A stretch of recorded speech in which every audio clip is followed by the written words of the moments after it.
Okay, great. I think we'll get started. So thanks very much and welcome to everyone. It is great to see so many of you joining the call, and I know that more of you are going to join and come along to us later. And you're all really welcome to this special webinar, which is being brought to you today by the collective SEDA SoTL Community of Practice. My name is Dr. Claire Gormley from Dublin City University, and I'm going to be co-facilitating this session with Dr. Erica Smith from the University of Calgary. In the background, though, we have the wonderful leadership team of this community, including Professor Jackie Potter, who had the rather brilliant idea of setting up this conversation space for us to learn from each other. But just before we get into the session fully, I just wanted to go through just a few little but important points to note from the outset, just to make sure we're all on the same page and are clear on what the session is about. So first of all, really, I just wanted to emphasize that this conversation, it's all about research ethics and ethics approval processes in relation to the scholarship of teaching and learning. So it's SoTL research activity that's very much our focus here today.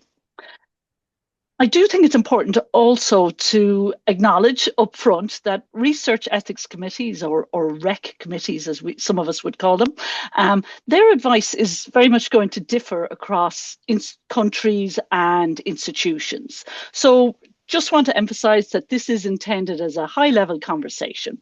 We are going to be sharing experiences from 3 research ethics from Canada, the UK, and Ireland. And it's not intended, though, to answer very specific questions about ethical approaches in individual institutions. But we do hope that the conversation overall is going to help us support ourselves as educational or academic developers mainly, and indeed other researchers towards ethical practices in SoTL research work. So finally, then, I just wanted to highlight that you're very much invited and warmly encouraged to put your questions and comments into the chat.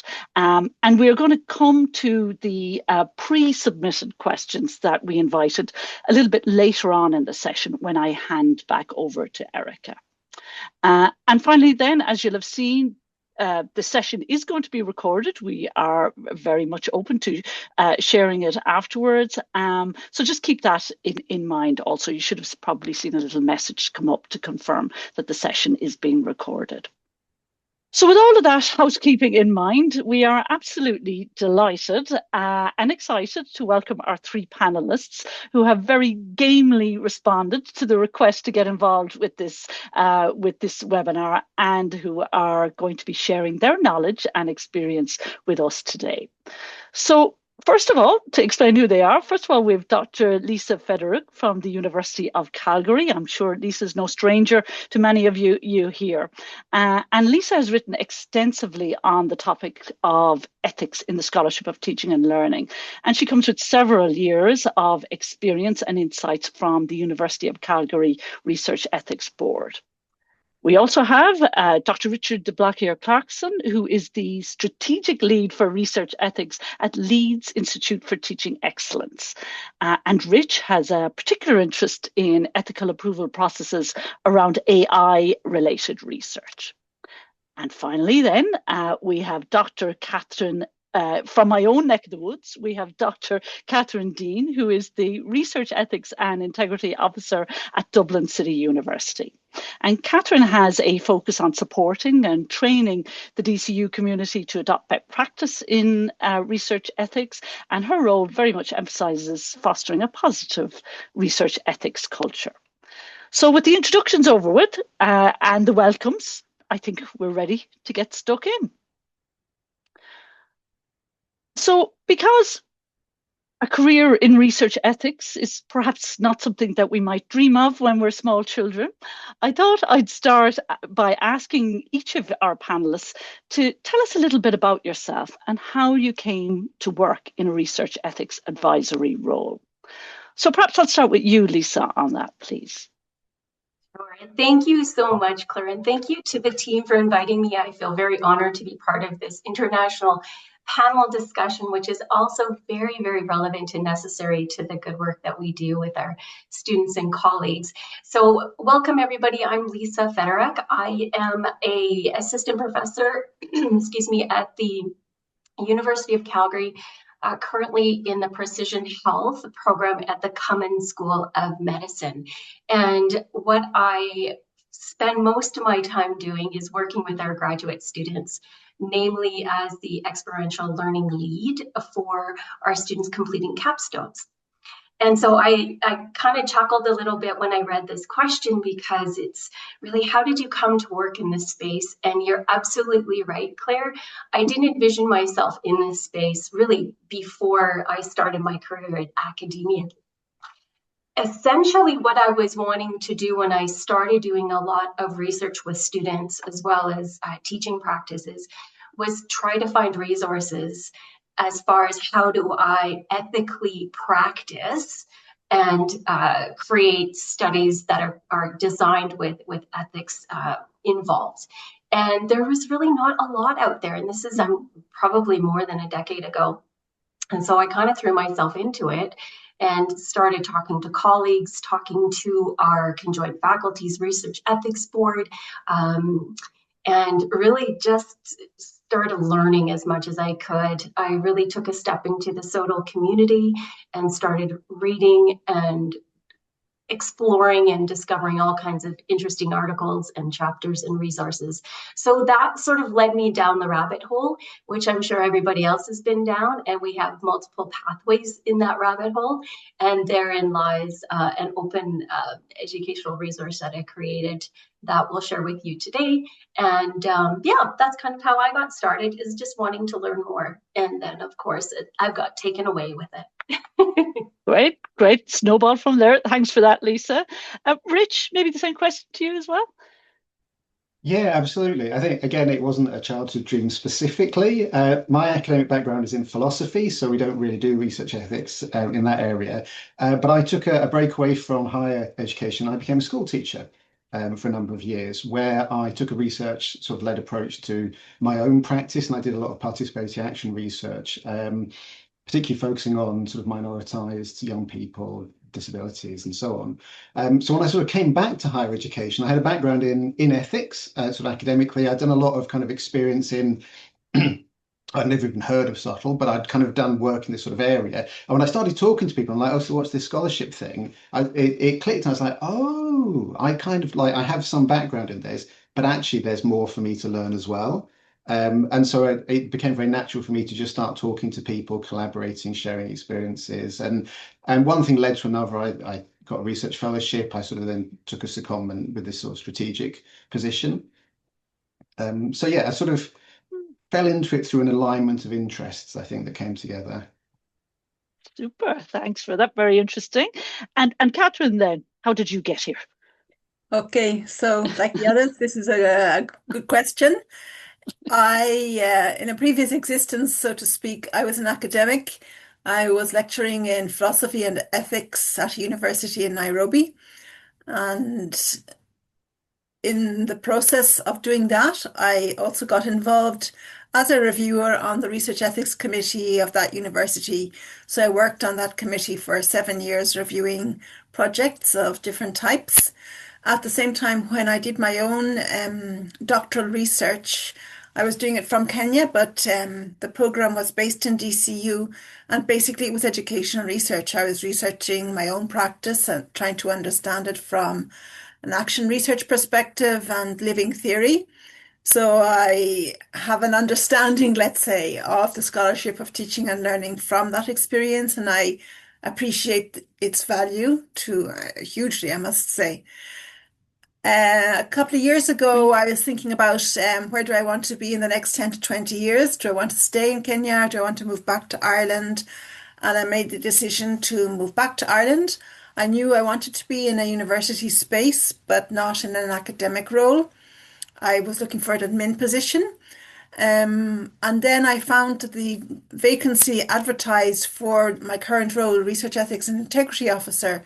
When I looked at the job description, I realized that my 30 plus years of experience in academia and in research ethics could be aligned with that job description.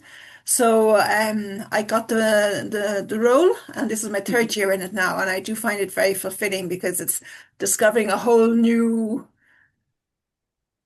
I wouldn't say Pandora's box, but area of interest and ongoing learning, which is research ethics and integrity, and also more specifically the context also of SoTL, because it's just got its own little special tweaks, let's say, that need to be Yes, appreciated, particularly by our absolutely. viewers.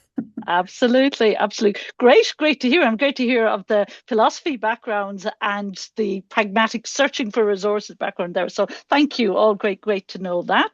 So Lisa, I'd like to start moving on with some fundamentals really about the scholarship of teaching and learning, if that's okay. Bearing in mind, we probably have people from lots of different backgrounds and levels of experience here.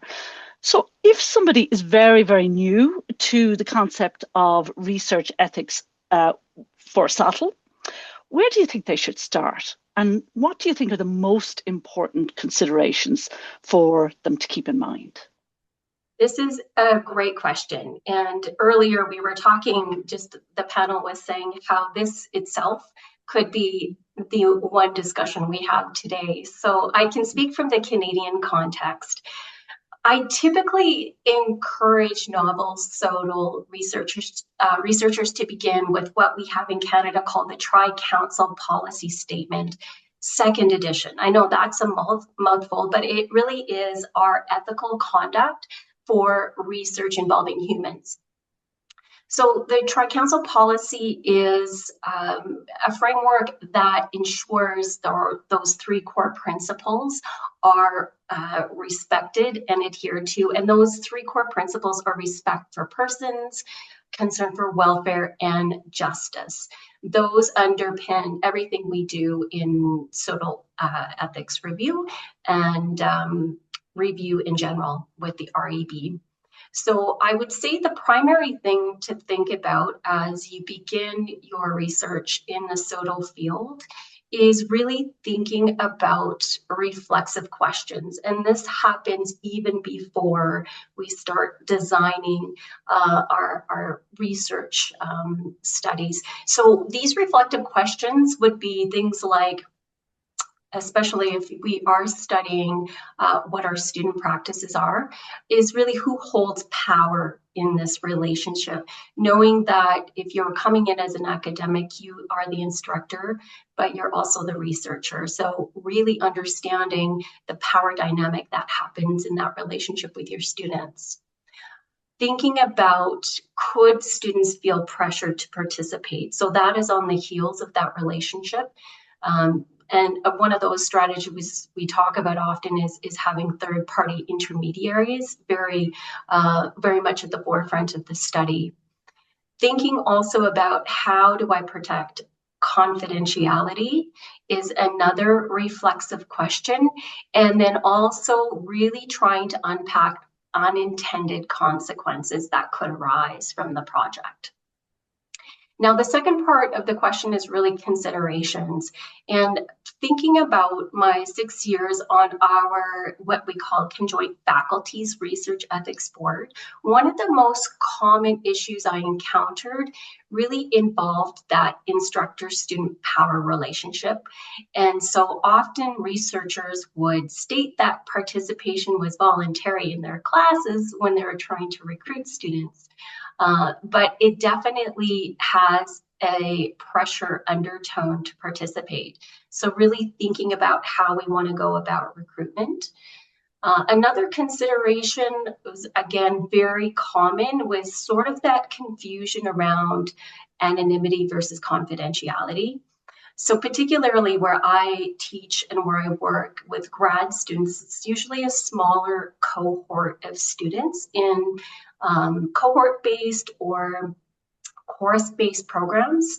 So there could be highly identifiable individuals within those cohorts. So despite your effort to anonymize data, that can be very difficult. And frequently, I just want to say one more consideration where reflective assignments and course-based work later becomes data. This is something that you really need to think about by way of just because researchers sometimes assume that assignments already exist pedagogically, they can automatically be used for research purposes. And we really want to discourage folks from thinking that. Once those assignments become research data, a lot of important questions emerge by way, again, of consent, voluntariness if students want to be part of a project, future use, and really participant welfare. So really, just to sum up, often I tell novice researchers that ethics applications are really, really good opportunities to demonstrate reflexivity. And often the strongest applications I saw were not necessarily the most methodologically sophisticated, but they were the ones where the researcher/instructor really showed that they had thoughtfully considered participant experience. Right. Thank you, Lisa. That was a very comprehensive answer there, and it's really useful to hear those specific reflective questions that you described there. So just building on that, and I know you gave a number of examples there, but based on your writings, and you've written several excellent publications, edited several excellent publications, I wanted to ask you a little bit about the kind of misconceptions about ethical review processes that can sometimes arise, and that can potentially lead to tensions that can either delay or even completely derail proposed SoTL research projects, and sometimes causing time wasting and maybe even frustration for all involved. So I'd like to just hear a little bit more from you, perhaps, on those tensions and the most common issues or misconceptions that tend to arise in those novice applications in your experience. Absolutely. One of the most common tensions that I've encountered really was that blurred boundary between what we call quality improvement or curriculum review, curriculum evaluation, program evaluation versus research. So under the Tri-Council policy statement that we use here in Canada, certain sort of QA, QI, or program evaluation activities don't always require research ethics board review if they're just strictly for internal operational improvement.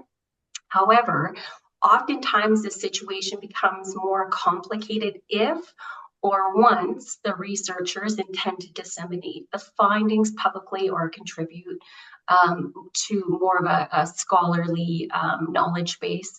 So, for example, we had this constantly on the board. We would have files where course feedback internally for curriculum enhancement didn't require ethics review initially, but then later the instructor or researcher decided that they wanted to systematically analyze or publish those findings. And therein lies the problem that the project then moves into the research territory that then requires the REB oversight. So it can get very tricky and confusing how we can do that. Often it's that confusion's not malicious and folks just are not quite sure at the beginning when they're collecting this information that, well, perhaps this would be great to share publicly. SoTL naturally blends into improvement and inquiry, and many faculty are just trying to navigate a very complex space. So I would say another misconception that I frequently encountered was really the assumption that minimal risk educational research doesn't require ethics review. But again, under the Tri-Council policy statement, minimal risk research still requires review, although often it would just go to a sort of a delegated rather than a full board process. So I found that often researchers would underestimate how strongly student experience and power differentials really come into play. So even when participation is technically voluntary, students still worry about grades, they worry about mentorship, They worry about references and future relationships with faculty. And so at the same time, I think SoTL researchers sometimes feel that it's, sometimes it can be educational research and work with students can be misunderstood by way of how we go about using it and how we like to work with our students as partners. They're more accustomed, I think, oftentimes now that I'm in the medical school, more accustomed to the biomed or traditional, social sciences. So in my experience, the most productive approach is really collaborative rather than sort of adversarial. So seeing ethics review as a conversation, really that's intended to strengthen the work, and always having conversations ahead of time before deciding whether or not you want to wade into, quality improvement and program improvement versus research. Right. Very, very good. And I think a lot of those risks and issues that you mentioned are going to resonate with an awful lot of people here today. And just last for now, Lisa, I just wondered if you would have any specific resources or guidance that you might recommend to the international audience here today. I know we have. Yeah. Oh, I know we have people from all over. This is great. I love this. So I'll just talk a little bit about my experience wading into SoTL. I became aware of it, I think it was about 2012. It was a little while ago, and then really started resonating with the field of study. One of the first articles I would say that really resonated with me in trying to understand what SoTL research versus other research was an article by Dr. Gary Poole. Gary was from UBC. He's now professor emeritus. However, he's written so many great articles and chapters and resources in the SoTL space. He's a mentor of mine. But the article that I say to folks to start with is it's a little bit dated. It's from 2013. It's called Square One: What is Research? And we can put that also in the chat. That's in McKinney, the Scholarship of Teaching and Learning in and Across Disciplines. So I always say anything by Dr. Poole is wonderful. Nicola Simons, she's also in Canada here. She's at Brock University. She and Dr. Poole wrote The History of SoTL in Canada, Answering Calls for Action. Really great resource. These are just foundational pieces. Nicola also wrote the 4M Framework, which is another article that provides a case study on illustrations of the use of the micro, meso, and macro framework. So I would strongly recommend those two authors. In Canada, we also have the Tri-Council Policy Statement 2 core tutorial. And so anyone sort of new to SoTL ethics in Canada, this provides a really great foundation for Canadian ethical principles and terminology. And then really, I'm just going to emphasize this probably throughout our talk, is talk to your REB office. There are folks there who can help you and wade you through the waters of complexity. I developed such great relationships with our whole board and also our analysts, because they are the gatekeepers. They know everything about everything SoTL, research ethics, and etc. And then the last couple of pieces, the Taylor Institute for Teaching and Learning, which was my prior home a number of years ago, is an Ethics in the Scholarship of Teaching Learning guide. And that specifically provides some examples, relevant educational research contexts. So talk to people, do the big Google search, and there's a lot of really great resources out there for folks. Super, Lisa. Fantastic to have those recommendations by those authors. Much appreciated. And I'm going to give you a little break for a few minutes. You'll be glad to hear. And I'm going to move the spotlight over to Rich, if that's okay, for the next few minutes, because we want to take a slight shift in direction and talk about the topic that's all pervasive, I guess, in all our worlds at this point in time. And that is, of course, the topic of artificial intelligence. And Rich, I just wanted to ask you that given that AI and generative AI is now so pervasive, really, in all our lives, and no doubt the lives of research ethics committees everywhere, I'm really curious to hear about the kinds of research ethics challenges that are crossing your desk at the moment in relation to AI in SoTL research. Absolutely. And yeah, I think if anybody's managing to hire from AI at the moment, they're doing well in that respect. So I think I'd like to alter the question a tiny bit and talk about what I'm seeing, but also what I see on the horizon, I think, because I think that's very important that we're starting to think about what we can realistically expect in terms of the impacts of AI on SoTL research. And as part of that, I think it's useful to kind of distinguish different ways AI can feed into SoTL projects and pedagogic research projects more generally. So one is I see quite a lot of projects where AI is the topic, but it's not actually part of the research project itself. So this is where we're surveying people's experiences or their perceptions or their preferences. And in this case, there's not a huge amount of impact involved, but you do need to think quite carefully about the impact on the participants, that there are although asking people their opinions can feel like very low risk, actually AI can be a relatively emotive topic for some people. At the same time, there's also the use of AI in a SoTL project. So, for example, somebody might want to use AI to assist with a literature review. They might want to use AI to assist with data analysis or collection. And so this then raises further issues that in terms of actually using this software as part of the research project itself. And thirdly, there's what I'm just starting to see a little bit of, but I think what we'll see more in the future is where AI is actually integral into the research methodology itself, that the SoTL project itself, it requires AI and couldn't be carried out without it. As an example, although this isn't scholarship, Anthropic recently published a survey of 81,000 people where the survey or interviews rather, the interviews were designed, carried out and analysed by their own in-house AI. Obviously raises interesting questions about conflict of interest, but methodologically, it's not really possible to interview 81,000 people and synthesize results as a human research team. So this did very much trade on the fact that it was carried out to a large extent by artificial intelligence.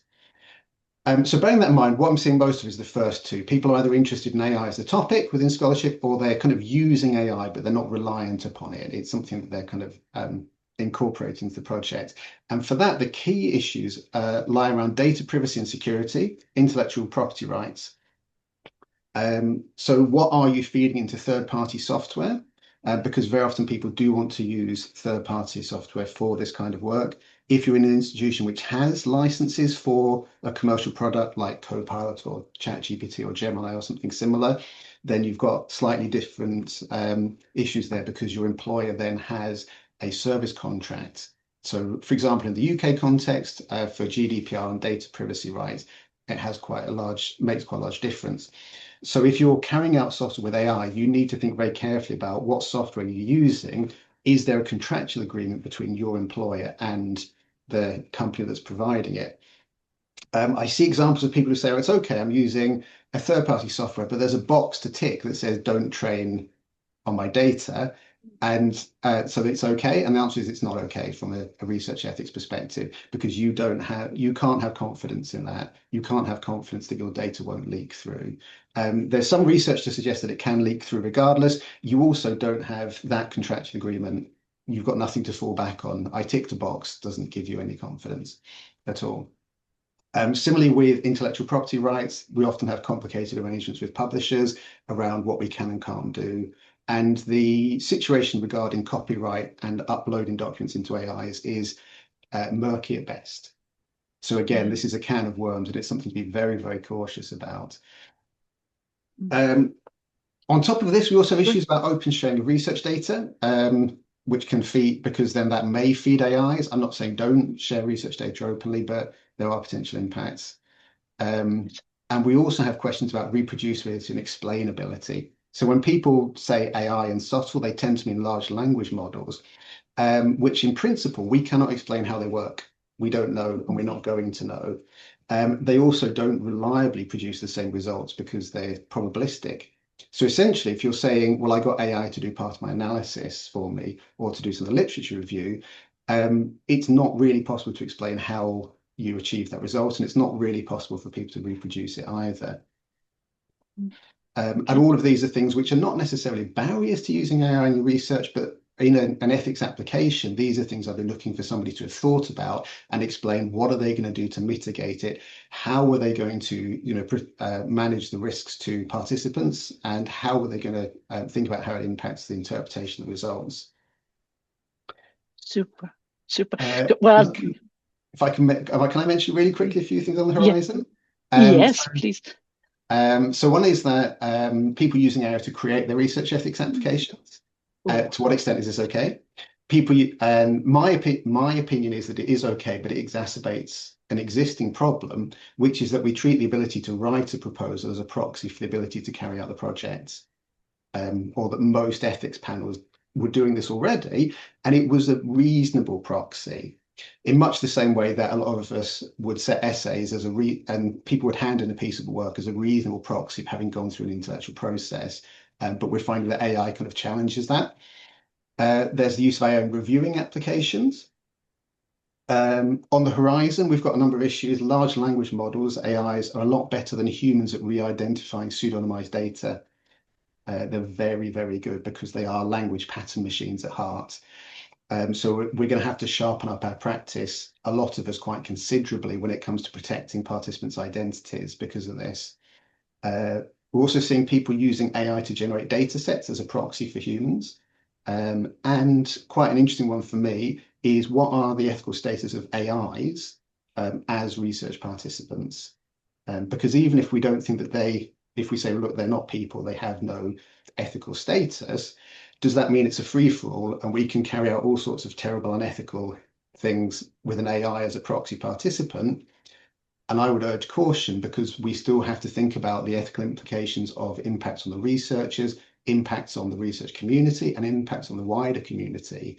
I don't think we could possibly say, well, because it's simulated humans, not real humans, we can now start doing all sorts of things that we previously thought were unacceptable. So the short version is there's a massive can of worms, and there's lots of careful thinking for us to do in this area. But a good starting point, if you think about it right now, is data privacy, data security, intellectual property, and the fact that AI is actually a relatively emotive topic for a lot of participants. Brilliant. Okay, so yeah, great that you summarized those pieces so well there, Rich. Thank you. And building on that, I'm just wondering, because a lot of us here will be in a position of trying to support staff with writing research ethics applications as well. Would you have any, apart from those areas you've identified there, or perhaps a reiteration of those, would you have any key advice or requests for people who are trying to advise other people in terms of their ethics application? So I think so my advice here is collaborate. I think that one of the issues we have with AI, because it's relatively new and rapidly changing, but also because it clearly has a lot of societal impact, is that there's a huge amount of material being written about AI constantly, and a lot of it's not very good. There's quality material out there, but it's very difficult to find. And at the moment, I don't have a brilliant selection. I'd love to come and say, well, I've done this piece of work for you and I've managed to identify all the really good stuff and I've got it to share, but that's not where we're at. I would say the position we're at now is we're at a point where we need to be making connections across the sector with each other, because essentially almost nobody has both the breadth and depth of expertise across all these different domains to be able to be really confidently say, yep, I'm totally on top of all of this. But it is realistic that we can collaborate across multiple institutions and combine our forces to be able to kind of do that a lot more reliably. I think within some institutions, actually, there's probably enough people to do that internally. I wouldn't like to say that's the case for every institution or even the majority. I think cross-sector collaboration is where to go with this, very much so. Right. Thanks, Rich. Because it sounds like, because I wanted to ask you about, were there any great resources or events or policies that we should all be looking at. But from what you're answering so far, it's moving so quickly. There's certainly no one-stop shop that we can explore necessarily in this respect. But if you have any recommendations for resources or events or policies, do So let us know. I will. I mean, I can suggest a couple of things that I think will be useful. There is a little bit of a UK focus here. That is the context I'm most familiar with. At the moment, there's a working group being hosted by the Air Institute in King's College London, who are working on a set of principles for the use of AI in human participant research, including scholarship.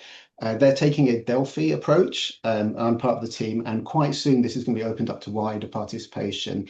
I would strongly encourage people interested. The more breadth of participation we get, the stronger the output, and this is something we will all be able to draw on and agree on together. I would also suggest there's a relatively newly formed national group called the UK SoTL Alliance. I'm not part of the leadership. I'm pretty confident they're happy to engage with people on an international basis as well. But this is an attempt, again, to bring people together, to collaborate, to have more consistency and support across the sector. And I think this would be a really good avenue alongside SEDA and other groups to say, actually, can we get shared conversations going where we can get some shared agreement and support? The UK SoTL Alliance would be a good place to go for that. Lovely. Thank you for those recommendations, but it certainly sounds like ongoing collaboration, cross-sectoral collaboration is going to be the name of the game here over the next while. So that's an important point to emphasize. Thanks, Rich. I might come back to you a little bit later on, but I want to move ahead with a couple of questions that I had for Catherine, if that's okay, because I'd like to, and perhaps the AI conversation will come into this or perhaps not, but I wanted to ask you about, in your experience to date, what kinds of supports seem to be working well to strengthen ethical awareness within SoTL research applications within your own context? So what seems to be having positive effects to date that we might draw on for the future? Okay, well, it's probably lots of things that could be done, but in my experience, I would say that it's well worth investing in targeted workshops for SoTL researchers, facilitated by administrators, managers of the research ethics committees or IRBs, because they know what reviewers are looking for and they can hear the voice of the SoTL researchers and what their concerns are, and could be able to give a bit of guidance on how to go about framing things when they are doing their applications. We did something like that together at DCU Clare, and I think it worked quite well. Another thing that I think is very valuable is to encourage both researchers and perhaps postgraduate students that you might be working with to consult with whoever's managing the research ethics process in their organization or in their faculty, as it may be, because in those conversations, you can sort of thrash out, well, what exactly is it that you want to do, and what might be the potential risks or concerns, what might reviewers be asking for more clarity on. And having that conversation beforehand helps the person to be able to perhaps prepare a better application that's more focused and more easily and quickly, let's say, addresses what reviewers might be looking for. I think, of course, it's important definitely to have guidance documents of different types. And I'm impressed by what I've seen now in the Canadian universities in terms of specific guidelines around research ethics applications for this kind of research, which is well worth it. We have a sort of a basic document at the moment on insider research, broadly speaking, but after today's webinar, I think I should be looking to develop some better guidelines, certainly, to support our researchers. We do have a big Institute of Education, Faculty of Education, and there's a lot of work going on there, as well as across the university. So that brings me to the last point, which is that within our university, we have a central Research Ethics Committee that looks at, let's say, medium and high risk applications. Low risk applications are reviewed by faculty-based research ethics committees. In our Institute of Education, our Faculty of Education, there are a faculty research ethics committee, as well as looking at the normal low risk projects. We have agreed with them. We've had some discussion with them based on the fact that they have a huge amount of expertise amongst the reviewers on the faculty rec, because they are educational researchers themselves, basically, and therefore have a better understanding of things related to SoTL and other forms of ethical research. So we've agreed that they're also going to, and they have started reviewing research ethics that involves working with children, let's say, and that can be extended to students. Whereas because of the power dynamic previously, that would come to the main rec, and perhaps if that kind of research was being done in another faculty, it might still come to the main rec because they may not necessarily have the expertise that our Faculty of Education has. Those are a few tips that I think might help. Great. Thank you, Catherine. Very good to know that. I want to ask you also about this idea of promoting a positive research ethics culture. Do you think it can be done? And what what can we do to support it? Well, I firmly believe that it can be done. I've been working at it for the last 2 or 3 years in my current role, based also a little bit on my own experience having worked as a reviewer on a research ethics committee and working with researchers and understanding the normal tensions and dynamics that sometimes might arise, let's say. So basically, I think that it's not just about a positive research ethics culture, it's about developing a positive research culture across an organization. And if the research culture is positive, which can mean many things, but anyway, that should embrace ethical approaches to research, good research practices, aspects of open research, and so on. So to be a bit more specific, what have I tried to do to create a more positive approach to research ethics within our university? Well, we try to be very prompt in responding to emails from PIs and researchers when they ask for advice or guidance on applications that they're going to submit. The tone of the email correspondence, we really work at making sure that it's positive, open. If we're sending feedback to PIs and we give them a time frame, we do for their responses, we do indicate that it's flexible, that they can let us know when they think they'd be able to get back to us. When we are giving feedback that might seem quite significant and could be heavy for a PI to receive just on email, we do offer at the same time to have an online call to go discuss and go through the feedback. And we've done that a number of times recently, and it's worked out very well because it's about hearing each other and understanding where each other is coming from. And we're usually able to find a middle ground there that helps the researchers to be able to address the feedback in ways that is acceptable to reviewers. Let's see, what else do we do? Great. That's enough. Is that enough for you? I think that's enough. Let me just say one more thing. We have created these drop-in clinics sessions where people can book appointments with myself in order to be able to precisely have these one-on-one conversations before or as they're preparing an application, or even once they've gotten the feedback to see how to address it. So these are just a few examples of things that can be done, but there are a lot more as well. Loads more. Thanks, Catherine. I know all the work that's being done there, so thank you for sharing that. So I'm going to ask a really quick question for each of you, if that's okay, before I hand over. And it's a very simple one. But do you have any final do's and don'ts? And it could be one or the other or both. But for people who are writing ethics applications for SoTL projects that you might wish to highlight. So any particular do or a don't, or maybe even a bit of both. Maybe Lisa, I might go back to you, Lisa. Sure. Yeah, absolutely. I've got a couple sort of in my back pocket that I talk to faculty about often. It's really do be explicit about the instructor-student power dynamics. So just be very clear on how you explain how you are going to minimize undue influence and sort of that instructor-student coercion. That would be one. I would say do think realistically about confidentiality, especially in small cohorts, graduate programs where some students might be highly identifiable.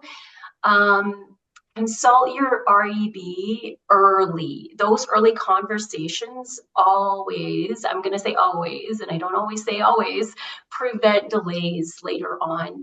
And then lastly is just practicing reflexivity. Those are always the strongest applications, is really the ones where the researchers think thoughtfully ahead of time. So I will give up the mic to the other panelists. Super. Rich, anything to add on that?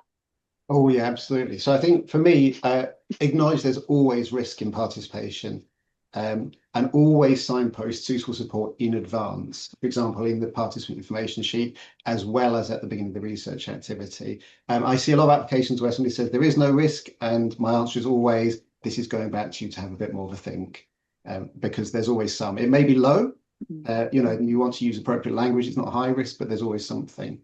I would also say really try and avoid the word anonymization. Only use it if you're 100% confident it is literally impossible to identify a participant. And in SoTL, that is very, very rare. There are exceptions, but in almost every case I see when somebody says anonymization, they mean pseudonymization. They don't mean you can't be identified. They mean we're going to take steps to protect your identity. And that's really the language you should be using. It's not saying, I promise you cannot be identified. It's saying, I will do these things to protect your identity. And because that's the actual genuine consent. There is a possibility, there is some risk. I'm going to do this. And if you're happy with that, brilliant. But if you're not happy with that, you shouldn't, then don't agree to this, don't take part. Lovely, lovely. Great, strong words, but important ones. Catherine, any? I'd just add two more to what my colleagues have said. I think it's really important, particularly in this kind of research, to, within the whole space of the power dynamics, to address and explain very clearly what is the process you're going to use to invite students to participate in the research. Trying to make sure that there's a third-party element, gatekeeper there, putting that distance between yourself and the potential participants. So basically explaining the process for inviting participants and obtaining voluntary informed consent has to be very clear.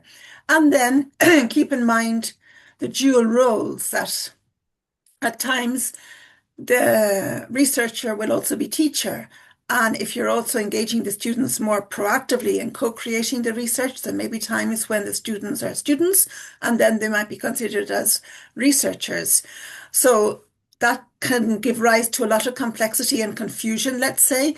So you need to find a way of explaining clearly how that will play out in practice, when particularly gathering data. And also keeping in mind and explaining what will happen to those students who choose not to participate in the research, whether it involves co-creation or whether it doesn't involve. Are they still going to be in the classroom? How are you going to manage their confidentiality?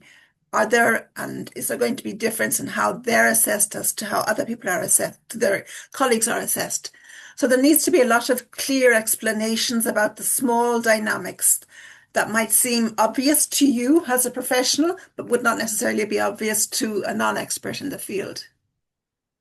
Lovely. Thanks so much to the three of you. Brilliant tips and strategies there. What I'm going to do now, though, is to move on to the pre-submitted section of the webinar, because, as you know, we invited people to submit questions before this webinar. So I'm going to hand over to Erica to explore those with you now. Thank you. And we've had so much discussion. Thanks. Everyone has actually covered a lot of the facets from the pre-submitted questions already. So a couple of the things that we received from folks in advance were things around how to address non-research activities, as we might call them in Canada, related to QI, QA. So thanks to Lisa for addressing that question kind of upfront.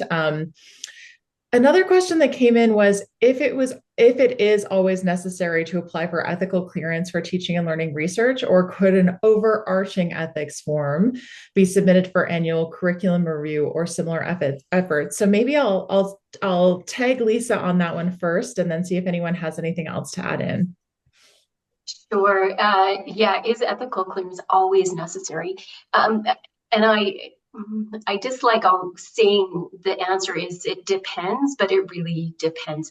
It's not necessary in all cases, particularly if the activity remains strictly operational or evaluative in nature.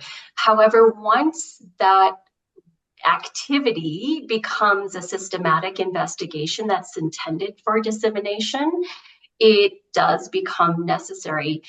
Some institutions, I would say, allow that umbrella for course-based approvals under certain circumstances, but generally in the Canadian context, REBs will still require sufficient specificity around group dynamics, participant groups, recruitment, consent processes, and Rich talked about this data management, who is the steward of the data.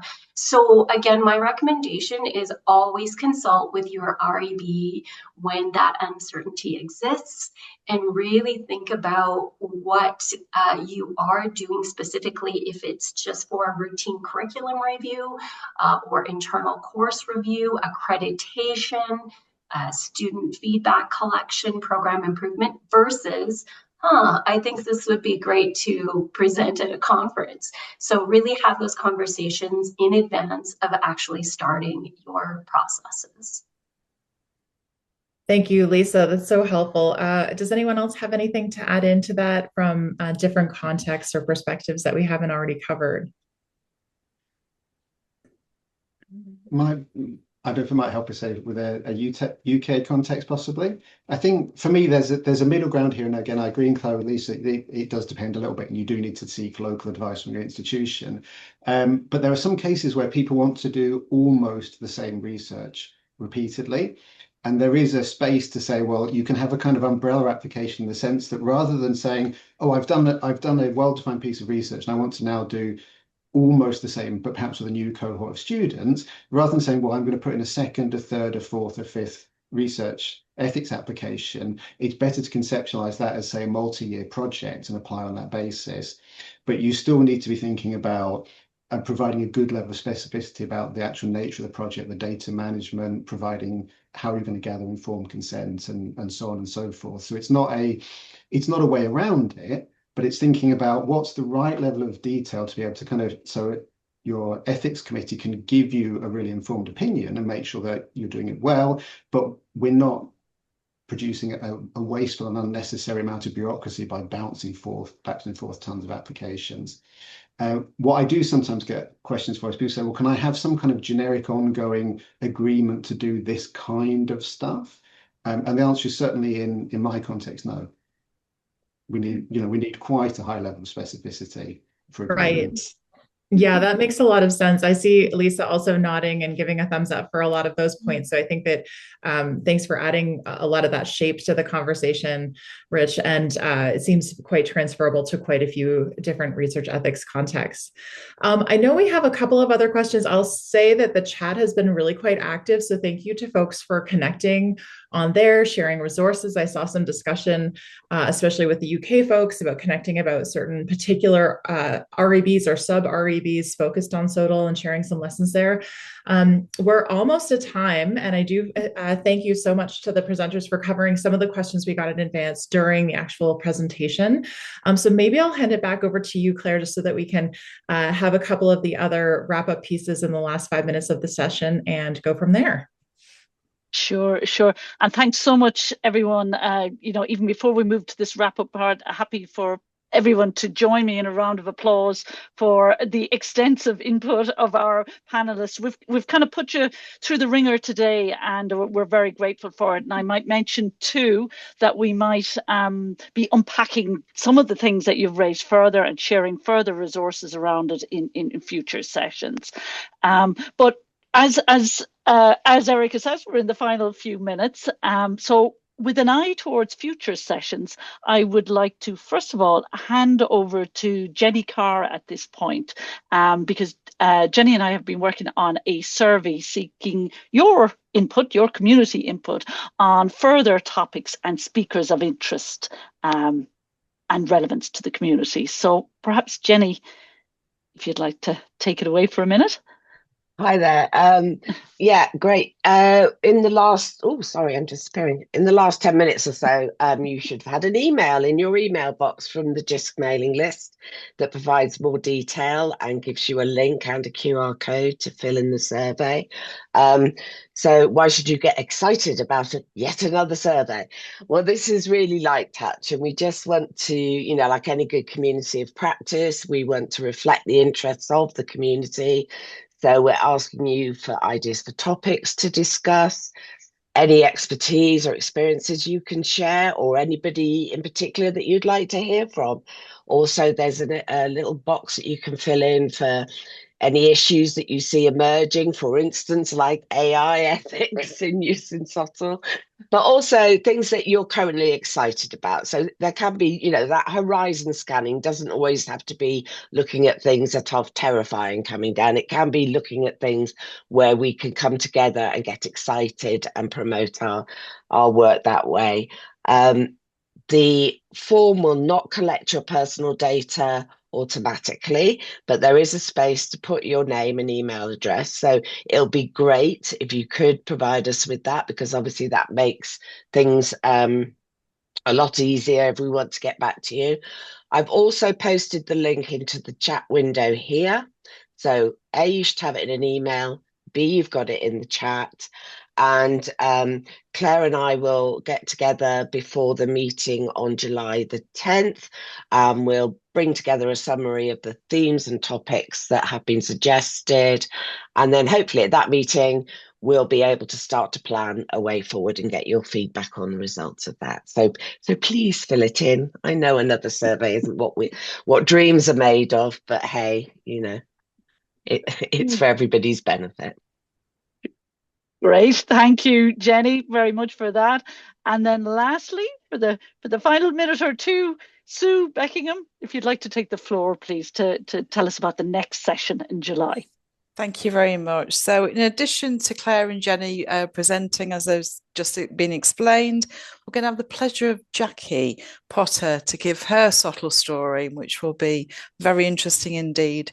And what I'm going to bring together from this session, after I've looked at the recording and the notes and everything, is to put together a do's and don'ts of ethics as an infographic that we can share, which hopefully will be a useful resource for everyone.